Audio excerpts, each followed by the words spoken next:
Hey, Upper East Siders and all you scandal-loving listeners out there. You just tuned into the Non-Judging Breakfast Pod, where the coffee is strong, the waffles are fresh, and the gossip is hotter than ever. My name is Leif, and I'm your seasoned Gossip Girl veteran. And I'm Steve, the newbie, the rookie, the greenhorn, I don't know, Leif, what do you have to say about the new kid this week? You're coming along quite nicely, but don't think this means I've been calling out your name in my sleep. Hey, it's not like I've been writing Mrs. Leif Capicola in my notebooks. Fair enough. So here's the deal, folks. Leif has been watching Gossip Girl since it first aired, and I'm diving in for the first time. And together, we're your dynamic duo, bringing you all the drama, romance, and sometimes questionable fashion choices of this iconic 2007 series. Bring your magnifying glasses because each week we're dissecting every juicy detail of the show, one episode at a time. We'll connect the dots, uncover those sneaky little Easter eggs, and of course, serve up some piping hot behind-the-scenes tea. And expect some iconic moments from fandom, too, because what's a deep dive without a little drama? And since we are all about inclusivity here at the Non-Judging Breakfast Pod, there is always a seat for you at the Non-Judging Breakfast table. So go ahead and grab a mimosa or a cup of coffee or snag some medicine out of Chuck's closet, and let's go ahead and get into this thing. And before we get into the episode, a little cast news. Looks like Leighton Meester posted on her Instagram she's going to be on an HBO show called I Love L.A., and she'll be playing like a bad boss character. Oh, fun. That's cool, because it's an adult Blair. Yeah, exactly. I was thinking, put her back into that mean girl attitude that she has. Which hopefully is going to be similar. By the time you guys are listening to this, the new season of Nobody Wants This should be out. And she's also playing like an older mean girl in that. Oh, okay. Adult mean girl in that. Yeah, I knew that she was going to be in it. She's an old ex-rival of Kirsten Bell's character from like middle school. And she plays a mommy influencer. Oh, that's great. Yeah. That's fantastic. Yeah. Well, I only saw the last like 4 episodes of it because I came home to Robin watching that show and I was like, I wanted to watch this with you. You should just go watch it. It's so short. It's 20-minute episodes. So, yeah. So I could go back and watch the first half. I'm planning on watching the second season either way. So, and we are here to talk about season 4, episode 9. The Witches of Bushwick. Original air date was November 15th, 2010. I'm assuming Witches of Eastwick. Yes. The George Miller 1987 film with Jack Nicholson, Cher, and Susan Sarandon. Yes. And Michelle Pfeiffer. Yes. I actually saw that in the theater. No, I did not. I'm thinking of Death Becomes Her. But I did watch... it's another one of those movies that I saw at an inappropriately young age that I didn't really understand. Well, I saw it was pretty new, too. So I was even younger than you. Yeah, you would have been even younger than me. I think we got like new release, like VHS rental. Oh, wow. Yeah, that's pretty much what happened with us, too. So, yeah, we both would have watched it. Yeah. But how much younger than me are you? I'm 47. I'm 41. And you're 41. Okay, so 6 years. So which at that time, 6 years is a lot of years. I mean, I guess it could have been a little. I'm trying to think. You said 87 it came out? Yeah, I guess it probably was a few years after it came out that I saw it. Okay. But 87 sounds right for me. That would have made me 9. I'm guessing I was probably around 8 or 9 when I saw it, too. Yeah. In fact, if it came out in 87, there's a good chance it hit video in 88, which would have made me 10. I turned 10 at the end of 87. Still, it was not a movie that was appropriate. I don't even remember much of it. I just remember not getting any of it. And my parents, like, looking at me all the time like, oh, shit. The most memorable scene for me as a kid was the throwing up scene. The cherries, when they were spitting the cherries. Oh, that was disgusting. Disgusted me. I felt sick after the end of that. This episode was written by Sarah Goodman. You also were going to mention Taylor Momsen dropped a new single. Yeah. What, has it dropped yet? I thought it did because I've seen, or is it just the previews of it? I saw her post on Instagram about she's re-releasing a Christmas song. Oh, okay. Because she also just, I think that they're about to drop an album, or they just did the I Am Death, I think it's called, something like that. Yeah, that was wild. That was like a month ago. Was it? Oh, okay. By the time this comes out, it's like 3 months ago. Yeah, it's just been hitting my feed now. But if she's re-releasing a Christmas song, well, then we're ahead of it. Yes. We're way ahead of that one. This episode, as I said, was written by our friend Sarah Goodman, executive producer on the show.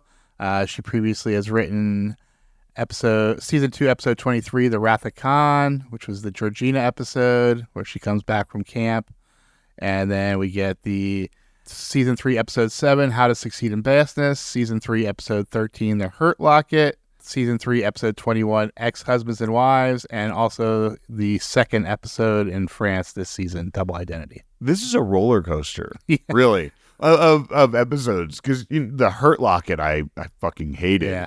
And then you have Ex-Husbands and Wives, which was really good, and Double Identity was the better of that 2-part season premiere. And the first episode was really good too. That was the episode where Georgina comes back from Bible camp. Yeah, and runs the con on Poppy, which again a great episode. I remember that's what turned my entire opinion on Georgina Sparks from season 1 to season 2. And this episode was directed by Ron Fortunato. He's primarily a cinematographer, and this is his second and final episode directing. The previous one was season 3, episode 5, Rufus Getting Married.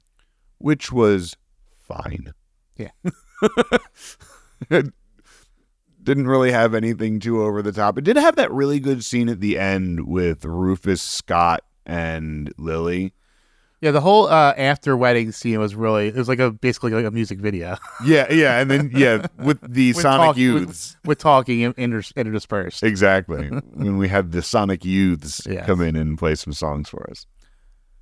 Why don't you go ahead and give us that Vulture recap? All right, here we go. As Juliet said to Lily, "When you're not born with a silver spoon in your mouth, if you want to eat, you have to work." And it was that kind of desperation, the kind common to those people born outside the golden rectangle of the Upper East Side, that fueled a trio of outsiders to pull off what might be the most significant takedown in Gossip Girl history. Nate and Dan were fooled by the Bees Brigade plan to ruin Serena, as were Blair and Chuck, and in the end, even Lily and Eric, the girls' own flesh and blood. You'd think, having been through it so many times before and having run so many successful operations themselves, the targets of their scheme might have questioned the synchronicity of events, maybe asked a few questions, at least warbled a, "My, what big teeth you have," as the doppelganger of a woman they have actually been inside of lurched towards them. But, as it turns out, Upper East schemes are a lot like Upper East Side love. Just because you've been through something before doesn't mean you won't fall for it again. Well done, Vulture. Well done. Yeah. Fanform was equally confused at how Nate and Dan were not able to tell the difference. Yeah,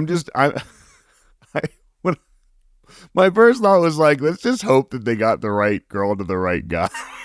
that Jenny isn't kissing Dan. We'll get to that. Yeah. I will say, though, that they did do a better job of disguising than they did in season 1. Yes, yeah.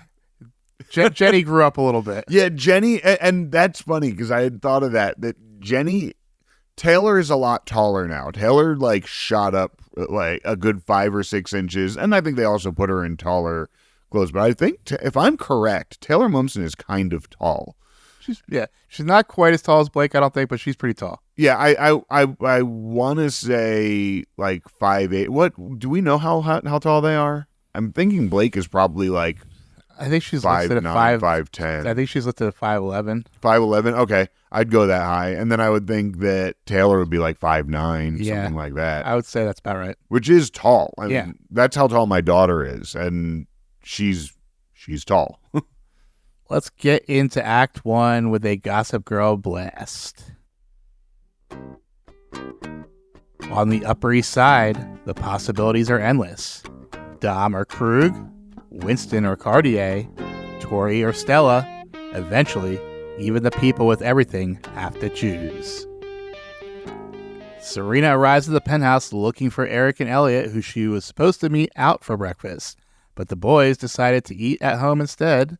This allowed them to make a very thorough Venn diagram of Nate, Serena, and Dan. Lily enters holding a page 6 article about Serena's affair with Colin. The dean wants to see Lily and Serena at her office.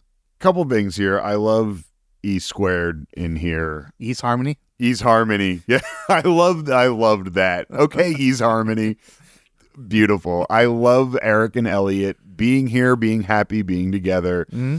And I also, much like Rufus and Lily, how I've been saying over and over, I want them to be in a support role and not bringing the drama to them, which they've been great with this season. I feel that way a lot towards Eric, especially with this relationship with Eric, that it's like, it's sweet, and I like it in the background, and I like it being this side thing and this character that can come in and out, especially since Eric isn't a regular full cast member, you know? So I really like having that chemistry. I thought that throughout the episode, the two of them had phenomenal chemistry together. Yeah. And did we say that Lily walked in with the newspaper? Yes. And so then we also have Lily, and the setup is great, that Lily is coming in and once again, okay, Serena, you're fucking up again, and instantly going at Serena, which really sets the tone for this whole episode. I mentioned a few weeks ago about how I thought that season 3 did this great tonal shift to have them grow up to be college students.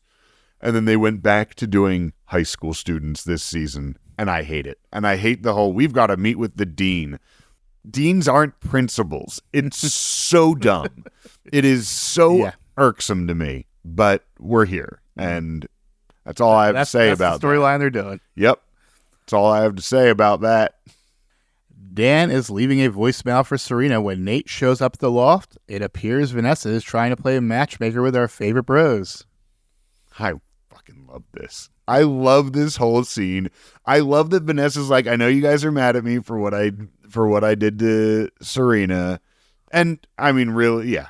I loved that Vanessa brings them together and, you know, the lines, I'm not calling your name at night. I'm not writing Mrs. Nate Humphrey in my notebook.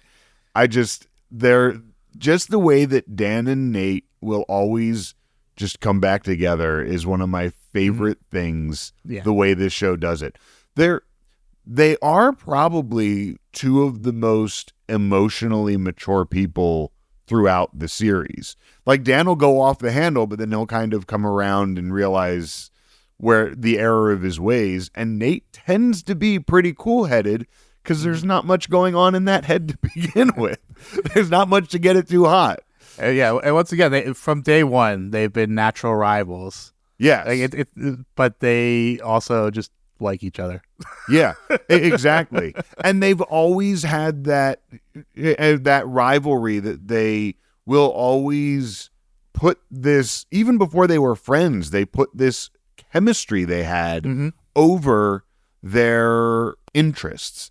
Back in with Ivy, Poison Ivy, when Nate basically hands the Yale guy to Dan, and you know it was Dartmouth at the time, yeah. but I love their friendship. Even before that, and in episode 2, and like they're both there waiting for Serena, but they were at least like friendly towards each other. Yeah, you're right. Chuck and Blair are getting dressed and prepping for their day after another night of X-Sex. Blair laments not being able to get a reservation at the Lion tonight, but Chuck offers to blow off his business dinner to have a date with Blair. This setup was so interesting that it didn't really, I don't think it really fully occurred to me until right now how big of a setup this is for the entire theme of this episode. That Blair can't get a reservation and Chuck can. Yeah, it's because Blair has her trust fund, but Chuck has basically unlimited money. And, right. As we see later, he basically buys out the whole restaurant and gets the cook to come here. Right. And my point to that is that where Blair stands later in this episode, she's all excited to have the boyfriend the not boyfriend who can get her the reservation and get her into this restaurant, this friend with benefits. And it's really nice to have that security, sort of. But then she realizes later that she needs this on her own. And so this setup is so subtle, and it's such, I think, a almost masterful piece of the writing that you could easily miss if you're not doing a scene-by-scene analytical breakdown of the show. On a side note, I really want to try some lobster pot pie. Yeah. Sounds really good. Yeah. Well, I'm in my chef phase right now, so I'll see if I can whip us up some lobster pot pie. I'm saving for a stand mixer so I can really make the dough myself. So we'll see what I can do. Blair calls in Dorota to help her pick out some outfits for her date with Chuck. Dorota doesn't seem thrilled about the Chuck situation. I see you translating what I said, the implications into Polish in your head. Yeah. Stop. Stop thinking and just do. Chuck calls someone to get a reservation at the restaurant. It appears he was fibbing about having one already. It looks like Chuck is falling back into boyfriend mode. I don't know. I didn't really fully pick up on what he was doing there until you said it. But yeah, he's falling back into boyfriend mode. Lily and Serena are arguing for a few moments while waiting in the dean's office. Once the dean comes in, she lets them know she wants Serena to withdraw from Columbia. Lily pulls out a big knife and starts sharpening it right in front of the dean to intimidate her into backing down. I was pleasantly surprised with Lily here. She said the right things. She did. For the wrong reasons, as usual. Right. But I still respect, what I respected was, because at this time you don't necessarily know that it's the wrong reasons. You actually think maybe she is defending her daughter. Yes. And also, I feel at this moment she might be, because the conversation with Juliet hasn't happened to get her rethinking things again. But when when she's sitting here with the dean, and the dean, she says, my daughter had a choice of schools to go to. And the dean's like, oh, I'll help her transfer. He's like, you misunderstood me. She was awesome. Yeah. She chose Brown, or she chose Columbia. Yeah. So that's her school. I love, the thing that I will always love about Lily. Lily is a sociopath, I feel, at her core. That there is this, every problem can be bought, and there is a detachment from feeling for the things that she loves. I believe she feels love. I believe she also easily detaches from that love. Mm-hmm. There's a line in it earlier, or no, it hasn't happened yet, so I'll wait till that. But she does love, but she always sees money as right there as a solution to anything. Mm-hmm. And it's because it works for her. Yeah. And it is true. And ultimately, it's not the money that scares you about Lily.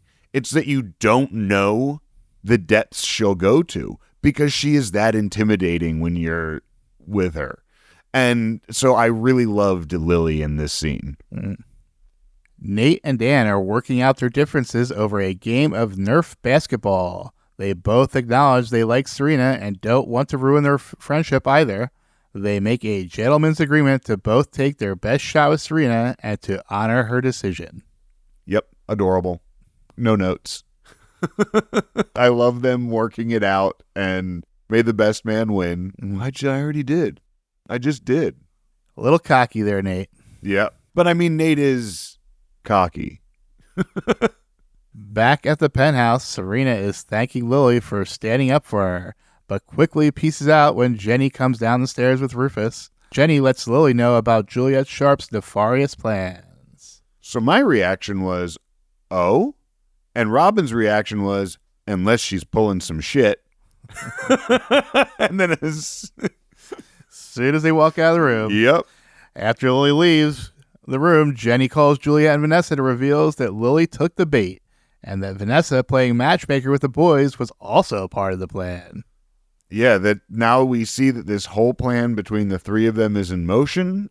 And okay, Jenny, you're back into it. You had the out. You love it too much to stay out. This is on you, Jenny. Yeah. So when this blows up in your face, all because of Vanessa too. Yeah. Which I do get that she loves Vanessa, that they're like sisters, but still like. But you're going to fuck with your brother. You're going to fuck with your brother. To defend your sort of sister? So your sort of sister who is in the wrong. Yes. Who is in the fucking wrong here. Who is in her villain era. Who is going after Serena because she's jealous. Yeah. She has no good motivation to actually take Serena down other than just being jealous. Yeah. Teaming up with the person who actually fucked her over. Yeah. Yes, teaming up with two people. Well, the person that actually fucked her over and the person that tried to steal her boyfriend. You're all just idiots for going into this. And Gossip Girl takes us to the first act break with Watch Out, S. Looks like Brooklyn finally has a team again, and this time they brought a ringer. Did you get the Easter egg in that? Or I don't know if that's the right word, but did you catch the reference there? Which one? It looks like Brooklyn has a new team. This was right before the Nets moved from New Jersey back to Brooklyn. Yeah. When she said it looks like Brooklyn has a new team, I was like, wait a second. I remember Brooklyn getting a team, and so I actually looked it up, and it was a year later. It's when Jay-Z essentially moved the Nets from New Jersey. I don't give a shit about basketball at all. I just happened to be visiting my friend who lived in Brooklyn at the time when that was happening. There you go. We move into Act 2. Blair is meeting with Ann Archibald in her attempt to become the head of Girls Inc. after Ann steps down. The Foundation is questioning her relationship with Chuck Bass because they want an empowered woman to be the face of the organization. The notion that an empowered woman has to not be with a powerful man, I think was a little bit silly, but I also get the setup and the direction and the purpose of it. Well, it's about being with a man who's known as being sexual abusive and toxic. And toxic, yes. And yeah, that as well. Like you said, I don't think you're talking about your son, Nate.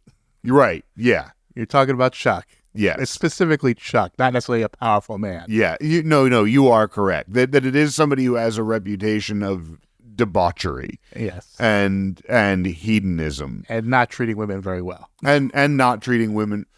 Is that very public? Yeah, remember the whole thing? That's how he lost the hotel. Oh, yeah. Because the whole scandal with abusing employees. Yeah, yep. Oh, Chuck. Oh, Blair. Yeah. Speaking of Chuck, he is having a similar issue with Casey. I bet you thought you would never see her again. Mm-hmm. Blair's good housekeeping image is apparently hurting Chuck's hedonistic bad boy branding. What the fuck is she doing here? When Casey showed up, I'm like, oh yeah, she's a publicist. Oh, I guess she was doing something for Chuck forever ago. It made perfect sense, but it was also like, oh, we're bringing Casey back. Oh, and she's not completely awful. Although she is like, Chuck loving someone is really not going to help you build your brand. You need to go out there and start assaulting women again to really turn this thing around. What kind of drugs can we get in your body here? Jenny, Juliet, and Vanessa are walking through their plan to make Serena feel like an outsider. Juliet likes visual age. Jenny is sharp as ever, having snagged Serena's SIM card while visiting the penthouse. Jenny is like next level in this. It's so fucking diabolical. It's so fucking genius. We're gonna switch her SIM card so she can text out Or she can receive. No, she can text out, but she's not receiving it. She can text out, but she's not receiving any text. They're intercepting all their incoming calls and texts. And we can text out for her as well.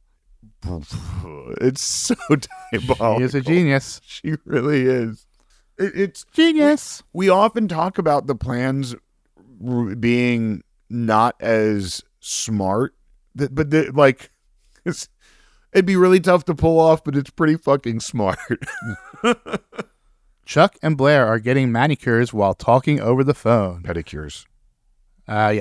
Chuck and Blair are getting pedicures while talking over the phone. They both back out of dinner with lies. However, they both quickly admit the real reason and decide to meet up at Blair's place instead. Where did you read that? The same place you did. I didn't read it. I thought that was so clever, and just the way that Blair just pulls the ripcord on it so quick, like, oh, I caught you in a lie because I was lying. Serena enters the room as Blair gets off the phone and advises Blair to be careful because it's hard to keep things casual with an ex. They also discuss Serena's Nate and Dan dilemma, and Serena decides she will go zen while shopping in order to make her decision. Yeah, that scans. That sounds like the Serena thing to do. Yeah. Nate and Dan are walking down the street and decide they'll both invite Serena on dates representative of themselves, and whoever's date she agrees to will be the winner. You're going to take her to one of those movies that don't make sense even when you read the subtitles. You're going to take her to a lacrosse match. Serena loves lacrosse. She loves lacrosse. Then we'll go to Per Se, where everyone we grew up with tells us how great we look together. Yeah, and how we should end up together. Because God, the two of them, they're both absolutely right. Like, Dan, I'm going to take her somewhere where no one's going to remember she's Serena Vanderwoodson, which she loved when he did that. But then Nate being like, no, I'm going to take her to where everyone remembers that she's Serena Vanderwoodson, and with me. Because, yeah, you know what? She's going to love that, too. Yeah. Really, the solution's right there, and Serena even hints at it. The solution is right, and Blair has hinted at it, too, saying that only the Mormon men are allowed to take on multiple wives. The solution's right there for you, Serena. Or they could just ditch Serena. Yeah. Just saying. They could. And my headcanon is the end of the night they do. Things get a little heated over some Red Dead Redemption. Jenny and Vanessa are reading Serena's incoming texts and using them as ammo in their plans to take down Serena. They also reply yes to both boys' dates. Brilliant. Yep. Brilliant. Diabolical. Brilliant. Blair and Chuck are getting hot and heavy, and Blair suggests switching from a black and white ball to a Saints and Sinners party. Blair's plan involves publicly denouncing the party at a fancy dinner for the girls' ink board. During Blair's porn actress moans, Chuck blurts out that those three little words. The two freeze for a moment before powering through. This season's intimacy coordinator needs to be fired. Because you assume they had one. Well, that's true. All of the sex scenes in this season have been awkward and fumbly or aggressive and weird. Like the piano one and this one and the Nate and Juliet one. There are so many which all the previous ones that I mentioned, I thought there was some reason behind it. The Nate Juliet one, like Juliet's not completely into this, or she's kind of on the fence about what she should be doing. I get there being some awkwardness there. And the piano one, it was not very well. The height, the blocking, all of that was a little weird. But this sex scene was just weird and somewhat aggressive, but also just not. I thought it was fine, other than just Blair's moaning was very distracting. Yeah. And I love what this scene's intention was. They're getting hot, and then Chuck says he loves her. Like, that's huge, and that's really what they're going for.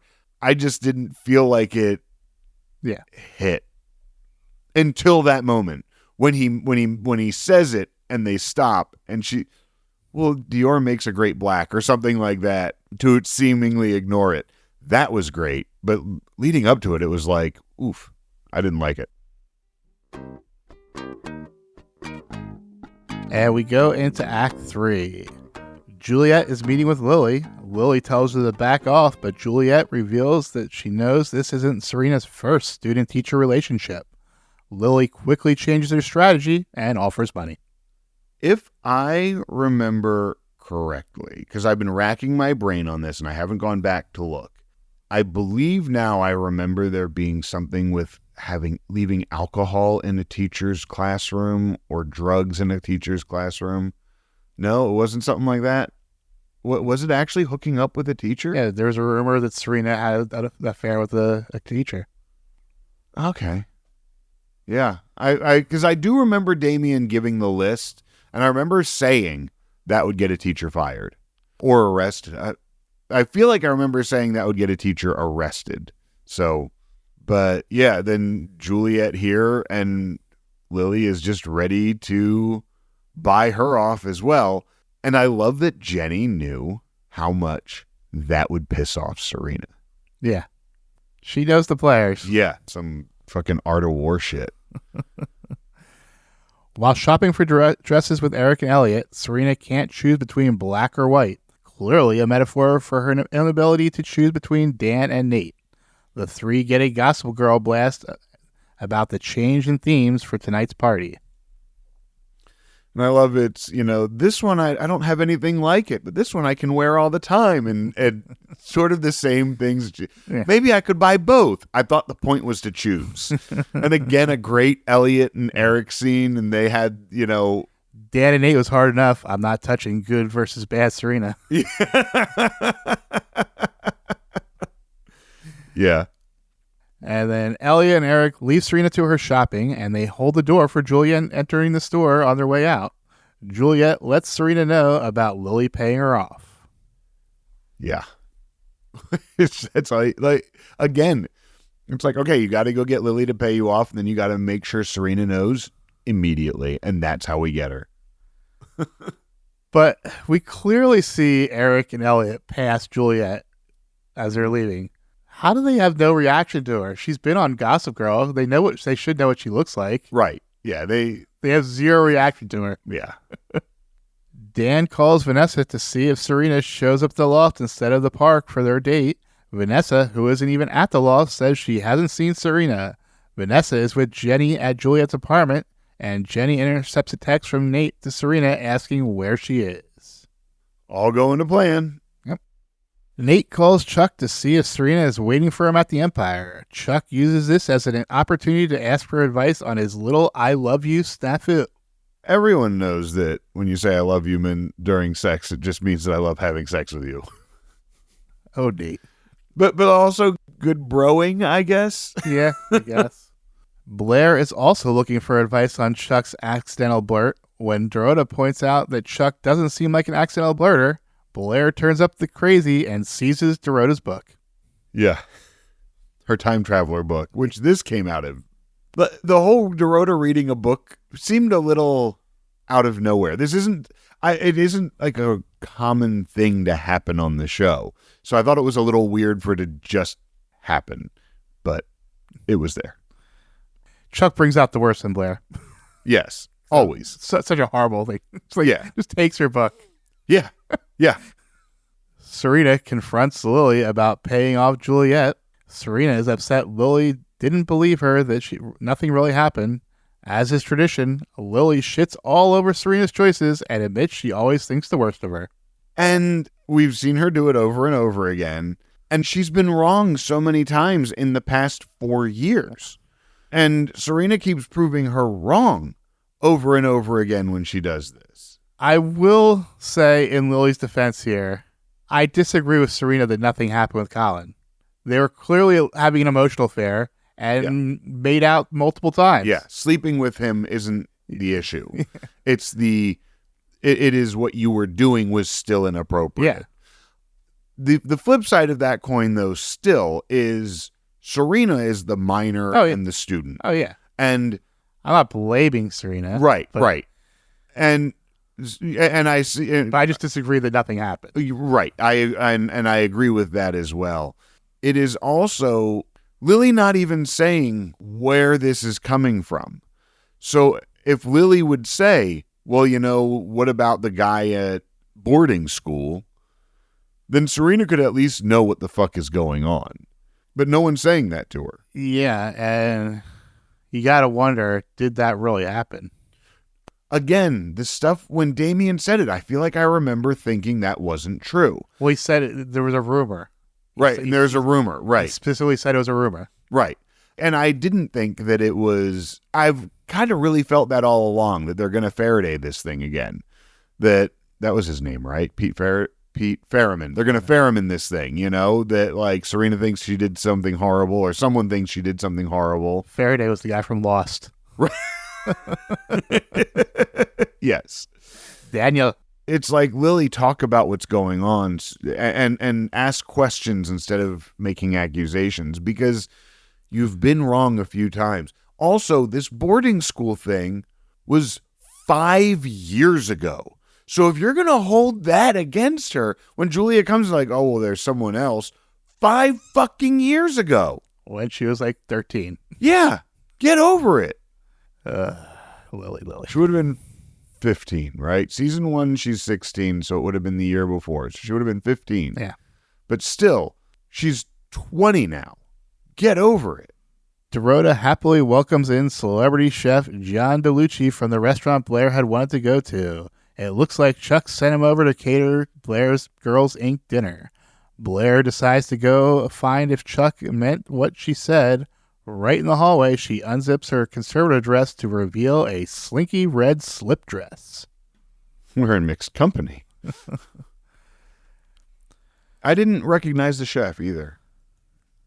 John DeLucci? Yeah. Maybe the name sounds familiar, but I don't really recognize. Is this Chuck love bombing? I mean, he's catering her event for her from the private restaurant she wants to go to. Sounds like it. I mean, doesn't sound like just friend stuff. It's more, this is much more akin to a prom proposal than helping a buddy out. Dan finds Nate outside Serena's building, and they figure out Serena stood them both up. Just as they come to that conclusion, Serena does show up and, of course, has no idea why they're upset. Yeah, it's played so well. Like, all of this, the whole plan working the way it does, I was into it.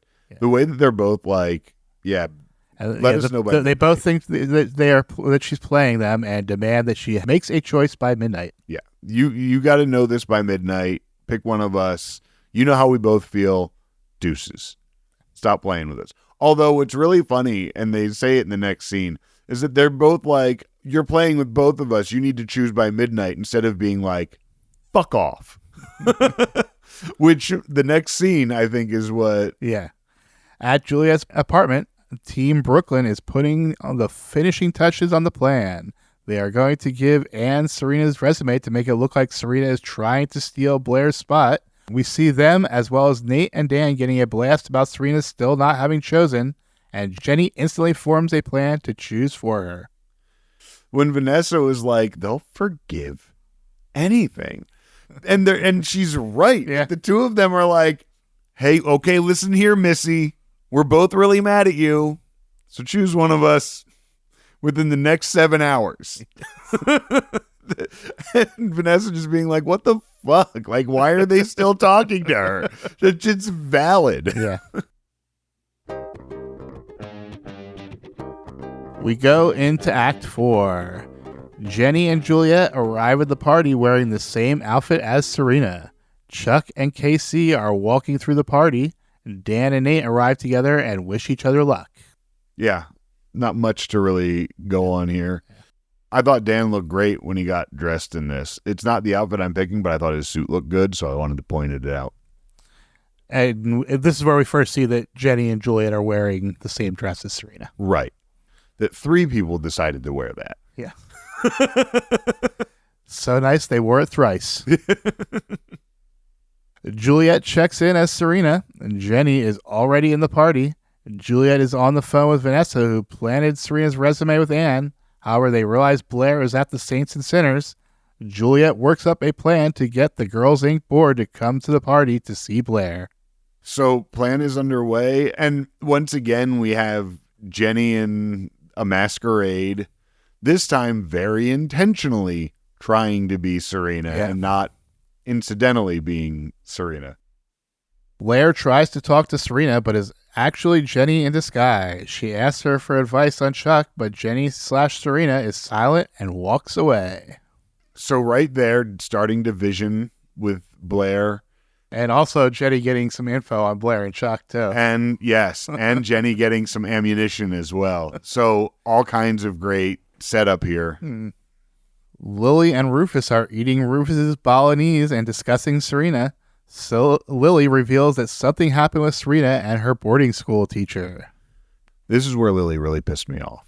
This is the part where Lily is the worst fucking parent that is, when she says to Rufus, Serena's never been a kid. Yeah, that was bad. Whose fucking fault is that, Lily? Who's the one that was gallivanting around the world, marrying all these guys, leaving her to raise her little brother?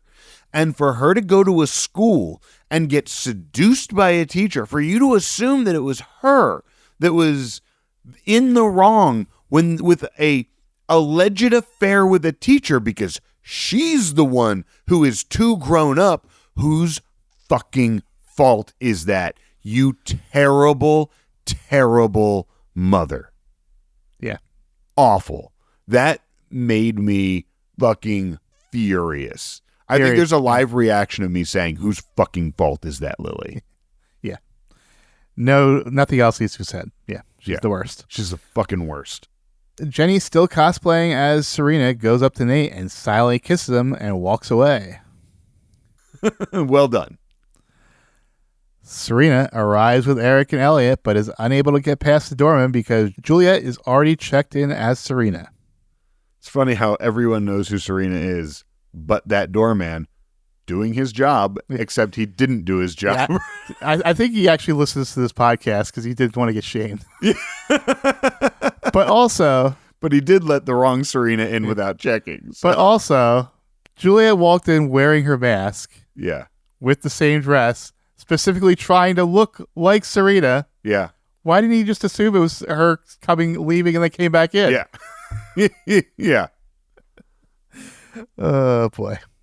And then we get Juliet dressed as Serena, goes up silently and kisses Dan before walking away. Oh, I actually, Dan was really funny here, too. Is that a kiss hello or a kiss goodbye? We're going to need another one just to be sure. Wait, where are you going? But also, I feel like that was a note after the fact to have Juliet remove her mask after that kiss, just so the audience was sure it wasn't Jenny kissing Dan. I had that same thought of like, let's hope they got this Someone right. added that after the fact, like, wait a minute. We got to make sure. People are going to be confused. Yeah, the lengths that Jenny would go to. I want to say this too, actually. When Juliet first put on the mask outside and walked in, the hair and everything, the height would have been off, but the rest of the look was pretty dead on. Jenny is up in the rafters spying on Chuck and Blair as we hear the Pretty Reckless play in the background. Blair asks Chuck about his I love you. When Chuck is at first silent, Blair assumes that it was an accident in the heat of passion. But as she begins to walk away, Chuck says he meant it with all his heart. Jenny drops the curtain and shines a spotlight on the couple for the whole party to see. Blair sees Chuck and assumes it's Serena. Blair and Chuck say fuck it and start kissing. Serena, Casey, and Ann watch on in disappointment, anger, and shock. Everyone gets a Gossip Girl blast showing, air quotes, Serena kissing both Dan and Serena at the party. Dan and Nate at the party. Yes, Dan and Nate at the party.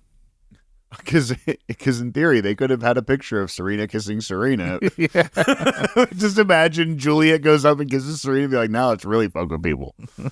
The curtain thing, it was funny because like she dropped the curtain and nothing compromising was happening. Like, they could have just turned and walked separate ways and been like, okay, shake hands. It's good to see you. And then everything's fine. Yeah. Continue on your way. But they're like, hey, they dropped this curtain. Fuck it. Let's make out and blow this whole thing up. Sure. And Gossip Girl takes us to the act break with, it's no surprise C and B succumb to the dark side, but how about the boys from opposite sides of the bridge? It's hard to get a word when they're both lip-locked with Serena Vanderwoodson. Lucky I have the pictures to prove it. It's funny how everyone checks their phone at a Gossip Girl blast like that. Like, in the middle of a loud party that's going on, and everybody in the room is stopping to, like, check this. Well, you know shit's going down at the party. Yeah, like, I'm going to have my Gossip Girl notification ringer on. Was that a thing at the time yet? We move into Act 5. Anne is trying to slip out of the party, avoiding touching any of the party guests making out on the dance floor. Blair tries to plead her case. Anne points out the double standard the women have to deal with, only to tell her she needs to accept it. Anne asks Blair to pass on Serena, thanking her for her application, but she isn't the type of girl they are looking for either. There's a double standard, Blair. Accept it. Yeah. No, yeah. Chuck's going to be fine from all of this. It's you that's not. So just accept that and never have happiness. Yes. And what was the other Or just part don't of- date Chuck. Yeah, or just don't date Chuck. I mean, like, you could also date. Just do better. Yeah, you could do better. Chuck tells Blair that he has to go take his medicine from Casey, and Blair is going to look for Serena. Yeah. And we see Juliet put something from an eyedropper onto the inside of her mask. Dan and Nate are going through the list of mixed signals Serena has been throwing at both of them all season. Both boys tell her they are done and goodbye. Juliet switches the drugged mask with Serena's while she is distracted. And at this point, it's like, what are you doing? Are we drugging people now? Oh, yeah. We're drugging people now. Again. God damn it. I think this is the third time now. I believe you are right. Georgina did it to Serena. Yep. Agnes did it to Jenny. And Now now this one. that being Serena again. Yeah. Which, well, I'll get to it in a minute. Blair is next in line to come after Serena. Even though Serena denies being interested in the position, Blair doesn't believe her. And this is another one of those funny things for Serena and Blair, because Blair is always accusing Serena of going after these things. And Blair and Serena never wants them unless she is told she can't have them. She has no interest in this position that Blair wants, but Blair is convinced that Serena wants everything that she has. It's a weird dynamic that they... Well, to be fair, in this case, she got set up. Yeah, she did. But there's been other instances like this. And it's just these two need to really work that out in couples therapy, I think, at the end of the day. Serena then bumps into Eric and rudely dismisses him while he was just trying to be supportive. Yeah, that was shitty. Yeah. Remember when he was in the hospital for trying to kill himself because he felt abandoned and alone by his family? Serena? I mean, at least he's got Lily this time. And Rufus. Yeah. At least he has Rufus. Let's just he has a good parent in his life this time. A custodian, if you will. Yeah. Guardian. Casey is telling Chuck and Blair that everyone seeing them together was actually a good thing for Chuck's business and wants to get Blair to do some photo ops as Chuck's girlfriend. As Casey walks away, Chuck is gloating that they can have it all, but Blair points out that he can, but she can't. Yeah. And this is where that earlier scene where he can get the reservation and she can't makes more sense. Not even sense. It made sense then, but just a bigger impact. She wants to be Hillary as Secretary of State, but with better hair. Yeah. Yep. And not Hillary in the White House. Serena, now wearing the drugged mask, is stumbling out of the party. Juliet grabs her and helps her into a cab. And this is where I was like, we are doing this again. Now, I will say, at this point, I was like, what the fuck, Jenny? This happened to you, and that was really fucked up. Why are you partaking in this activity? At this moment, that was my reaction. I was more mad at Jenny. Yeah. Gossip Girl takes us to the final break with, in the battle between good and evil, score one for the sinners. Looks like S could end up the next saintly sacrifice. Pleasant dreams, sweet angel. We move into the epilogue. Chuck offers Blair to set up her own foundation to run, but Blair is adamant that she has to achieve her goals on her own. But she doesn't expect him to wait. They both agree that if two people are meant to be, they will find their way back to each other. This feels like a good breakup, finally. It feels like it's a place where they both agree we can take a part away from each other and we can have our own lives. Yeah. So I'm really hoping they do it. I'm really hoping they stick to it. Give me 5 episodes. Give me 3 episodes of them being apart. And give me Dare. Give me the beautiful Dan Blair relationship I've been waiting for forever. I really liked this scene. I really felt for Blair and really saw her taking her power back. And just the way that Chuck, who does love her and is like, hey, I'll start a foundation. You want to run a foundation? You can run a foundation. But again, then it's just doing something in his shadow. Yep. It felt like they could finally put this thing to rest. So hope they stick to it. Yes, please stick to it. Jenny and Vanessa haven't heard from Juliet. Vanessa wants to celebrate their victory, but Jenny needs to get back to Hudson before Blair sees her. At which point I'm like, oh, so Juliet has gone rogue. Yeah. Jenny did not have anything to do with this. Vanessa had nothing to do with this. They wanted to isolate her, take her down. They did that. Good, I'm off.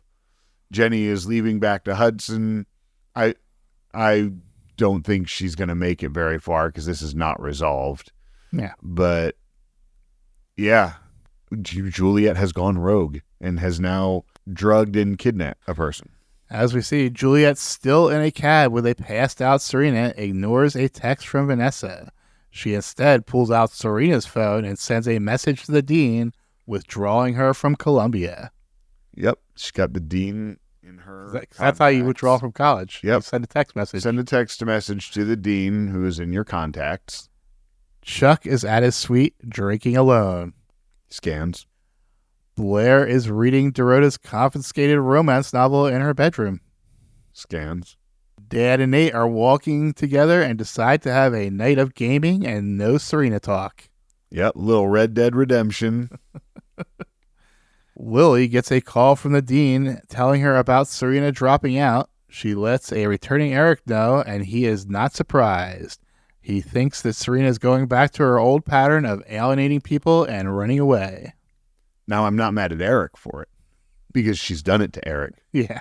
She has done this to Eric several times during this series. Mm. So I'm not mad at him for assuming the worst in her, because she was acting the worst towards him. I believe Eric is the only person who is really valid in how they feel right now. Yeah. And if Serena walked in the door right now, he would be there to listen to her. Exactly. Yeah. He would hear her side and he would, exactly. Juliet has a still passed out Serena in a bed somewhere. Yeah. She's not tied up, I noticed, but you have this person, you've kidnapped this person and you took her to your apartment. I don't think those are apartment. Or you took her to an apartment. It looked like maybe a hotel room, maybe. I don't know. Okay. Yeah, I got apartment vibes. It definitely wasn't the same room they were in before. No, but it was the outside looking in to a bed with Serena in it. So, weird. And then Gossip Girl ends the episode with this monologue. That's the thing about destiny. Instead of too many choices, you suddenly have none. The Prince of Darkness finally sees the light, only to realize it's no longer an option, and the time for love has come and gone. The rest of us have to keep moving forward. Except the choice is out of your hands. It's up to the fates to decide. XOXO Gossip Girl. That is our episode. What is coming next?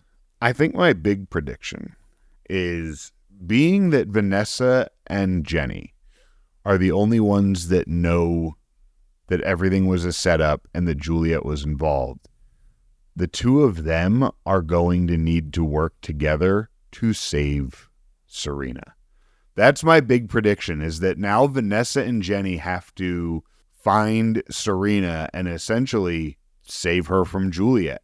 Right now, we also have free time for many relationships to happen. I'm still pulling for my dare. I think that this is actually the perfect time for it, with her leaving Chuck.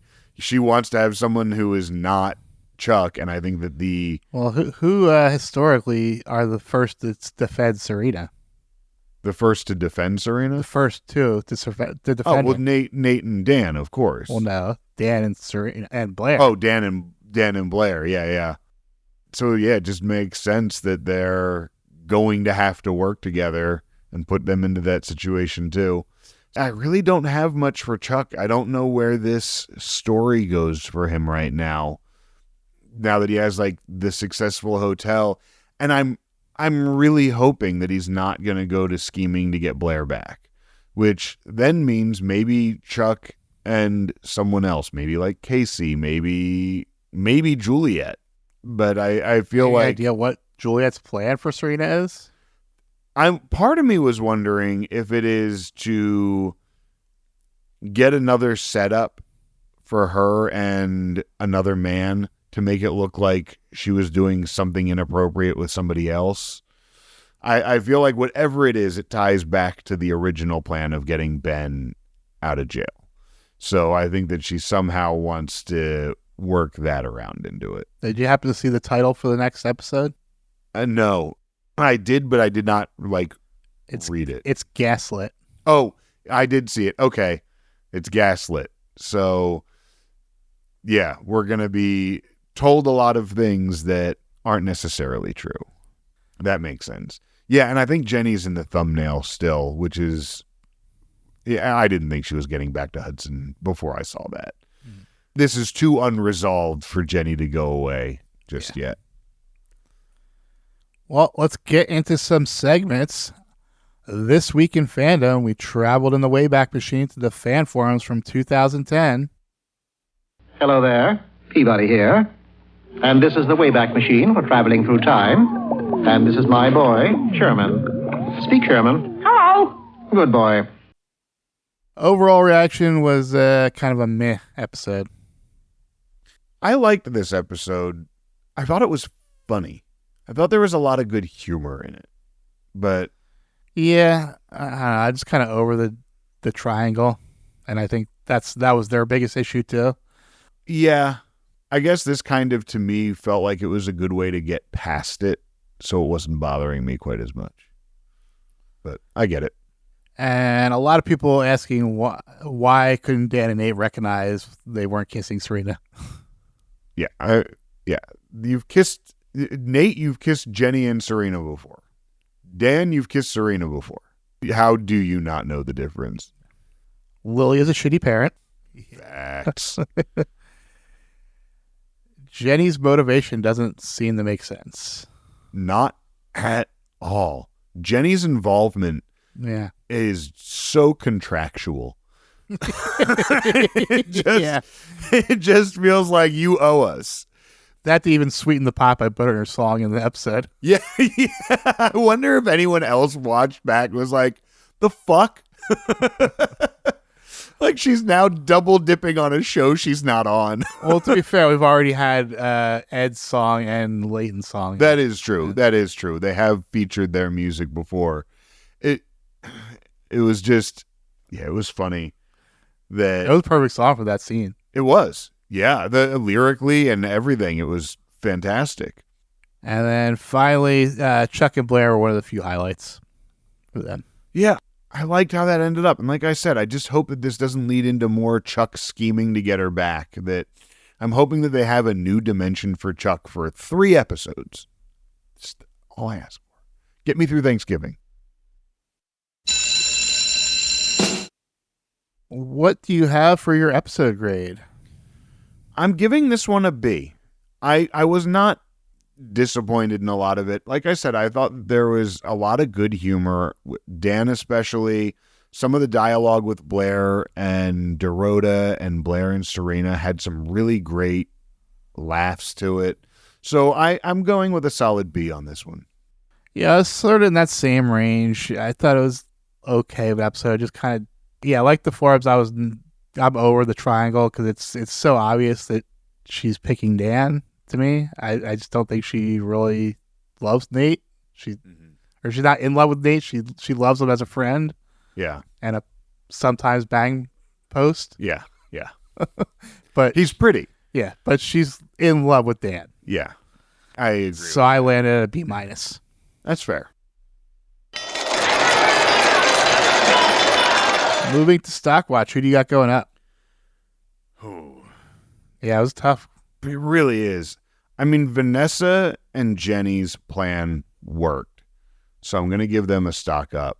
I have a feeling they're going to get fucked in the next episode. But I'm going to give them a stock up for right now. And Juliet, I mean, her plan worked. She's a fucking psycho. But we kind of knew that. And she's just escalating now. But her plan worked. So I'm going to give her an up.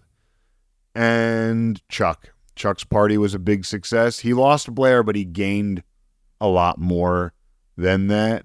I'm on the fence with Nate. And Casey. I'm going to give Casey an up for really helping, for actually like doing a good job without. She gave the wrong advice. She gave the right advice of changing up the party. She did give the wrong advice, but that was Blair's idea to change the party. Casey's idea to change it, but Blair's idea to change it to what they changed it to. So you're right, but she doesn't get much, so I'm going to give it to her. Yeah. I don't think that she was and I don't think she was an awful, terrible person. I think is the bigger thing, which baby steps for Casey. But I think that's. I'm on the fence with Dan and Nate, but I think that they're either neutral or going down. I think that they're neutral. For me, I had Juliet going up because she's psycho schemer. Chuck going up because his business is going to be flourishing again. Apparently, he's now recovered from his little summer abroad. I had Dean Ruther going up because she got Serena to drop out like she wanted. See, I forgot about her, and I originally, when I was watching, was going to give her a down because of Lily eviscerating her. But now I'm glad I just keep her neutral because she did get what she wanted, but she did get eviscerated. But she did kind of stand up to Lily. She took it, and then she just looked over Serena like, you sure you don't want to drop out? Yeah. And then I had Jenny going up, but not Vanessa. Because Vanessa. Well, also, because she got shit on by what's her name? By Juliet. Yeah. Which she was like, you need to step it up. Pull your part here. Jenny is carrying you on this thing. Who do you have going down? Serena, Blair, Anne, because Anne sucks. I have Lily going down for being a terrible parent. Oh, I'm sorry. I forgot to send Eric and Elliot up. They're supposed to be in the up column for being good to Serena for the most part. I know Rufus fucked up his bolognese, but I'm not going to be mad at him for that. So I think Rufus stays neutral. So I think that's it for downs for me. For me, I had Serena, obviously, because she got taken down and drugged out. And kidnapped. Could be in serious danger from it. The dark turn this show takes in the next episode where they start sending body parts of Serena back to Lily. What the fuck am I watching? Her painted toenail. Yeah. Blair going down because she can't get what she wants with Chuck, and double standards sucks, but it's there. Yeah. Lily because she's the worst parent ever. Yeah. I had Vanessa going down because she got shit on and was not carrying her weight and still was horrible. Dan and Nate going down because they got kind of screwed over. I'm going to flip my Vanessa because not only did you convince me, but the other part of it is this was all Vanessa's idea to reach out to Jenny, and she still got played by Juliet. Mm-hmm. So like Vanessa orchestrated this and then got played. So you're right. She goes down, and she's Vanessa in her villain era, which she didn't need one because she was already the worst. But here's the best outfits from the last episode we've seen. Who do you have for best outfit? I am giving it to Chuck and the suit in this one. I wasn't in love with a lot of the outfits. I hated Serena's dress. I thought Blair looked great in a slip, but it was a slip. So, and I thought that it really then went to, because if I hate Serena's dress, then I hate half the dresses in the show. So I went with Chuck and his suit for the Sinner suit. I actually went with Blair's earlier dress, the black and white lace print wrap dress by Bensoni. She's also wearing a Swarovski teardrop necklace. Yeah, that was actually one of the ones that definitely caught my eye. Anything you would like to plug this week? I just got done watching Wayward. I'm not sure if you've heard of that. It's on Netflix. It is about it's basically a fictional look into the troubled teen industry of the early 2000s of these girls that end up in a home for wayward kids. And it's an interesting show and pretty well executed, I felt. And outside of that, you can find me on Instagram or TikTok, steve.marchon, Marchion. And go ahead and get in touch. Give me a follow. Nothing for me to plug at the moment, but you can follow me on social media. I'm on Instagram and Blue Sky as @HotCapicola. That's HOTCAPICOLA.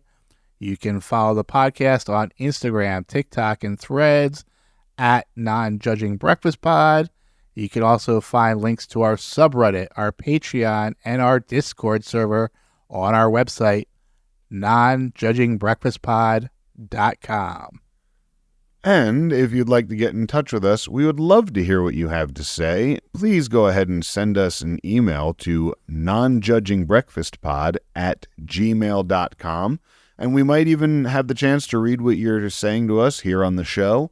But we'd also love your feedback and your comments. While you're listening, if you could go ahead and hit that follow, the like, subscribe button, and leave a comment for us in Apple Podcasts or on Spotify, because that really helps our visibility.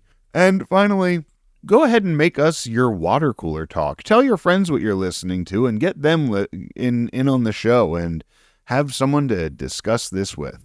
And next week, we will be back to talk about Season 4, Episode 10, Gaslit.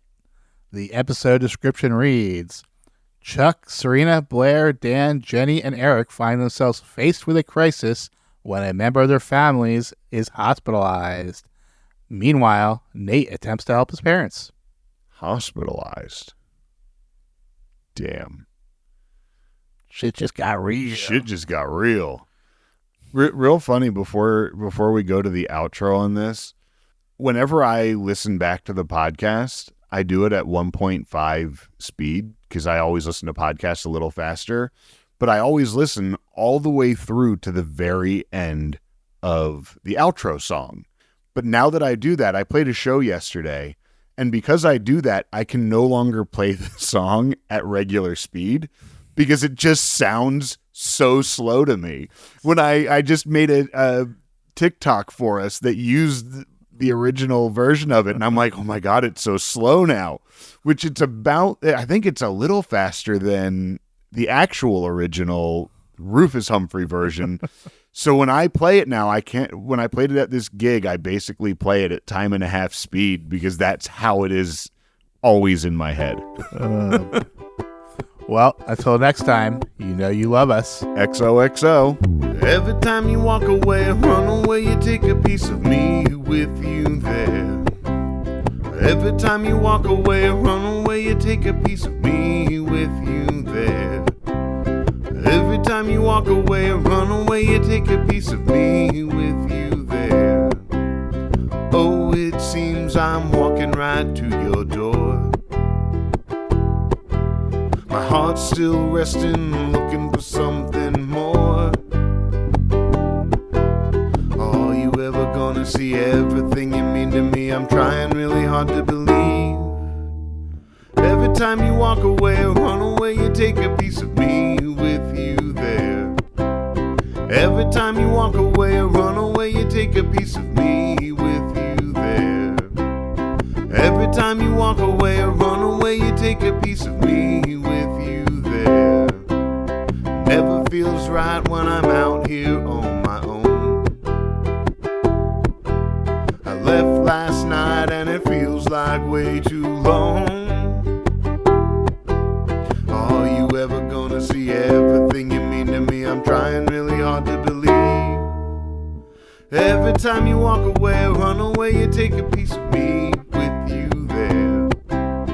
Every time you walk away or run away, you take a piece of me with you there. Every time you walk away or run away, you take a piece of me with you there. Come back to me. Smile and you'll make my life complete. Every time you walk away or run away, you take a piece of me with you there. Every time you walk away or run away, you take a piece of me with you there. Every time you walk away or run away, you take a piece of me with you there. Every time you walk away or run away, you take a piece of me with you there. Every time you walk away or run away, you take a piece of me with you there.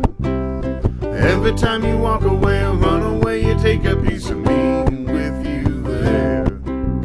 Every time you walk away or run away, you take a piece of me with you there. Every time you walk away or run away, you take a piece of me